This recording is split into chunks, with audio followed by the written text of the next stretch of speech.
रे दवंती दिल रो न खणो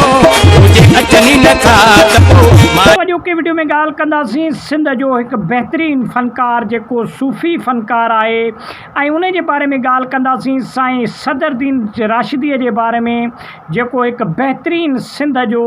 फ़नकार हुयो ऐं सूफ़ी फ़नकार हुयो। उन जो अचानक कीअं हिन दुनिया मां वफ़ात थियो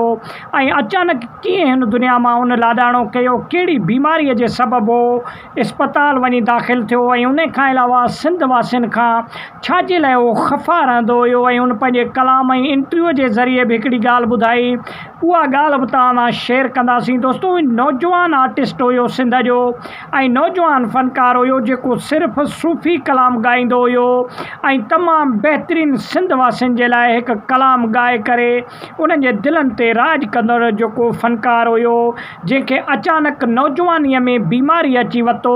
ऐं उन खे गंबट अस्पताल में वञी दाख़िल करायो हो, जंहिंमें इहे बि उन जा सबब आहिनि त पेशाब में उन खे रत पिए आयो ऐं उन खां अलावा सीने में बि जेको आहे सो दर्द वग़ैरह रहंदो हुयो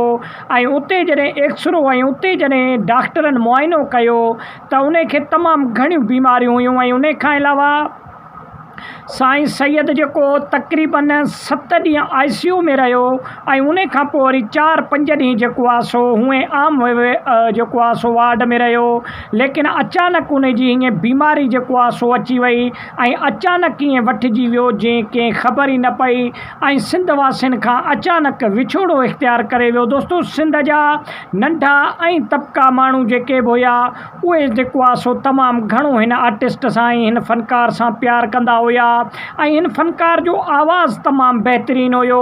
ऐं नौजवान आर्टिस्ट हुयो ऐं हिन पंहिंजे कुझु जेको आहे सो पंहिंजे हिन इंटरव्यू जे दौरान कुझु ॻाल्हियूं बि कयूं। उन में हीअ बि ॻाल्हि हुई त फ़नकार जी पछाड़ी न हूंदी आहे। इहा वाक़ई ॻाल्हि इन जी सही आहे, लेकिन इन में जेसि ताईं हक़ीक़त बि आहे त फ़नकार जेसि ताईं पेरनि भर बीठो आहे तेसि ताईं माण्हू उन जी ॿुधनि था ऐं तेसि ताईं उन जो ख़्यालु कनि था। लेकिन जॾहिं उहो फ़नकार बीमारीअ जे बिस्तरे ते वञी पए थो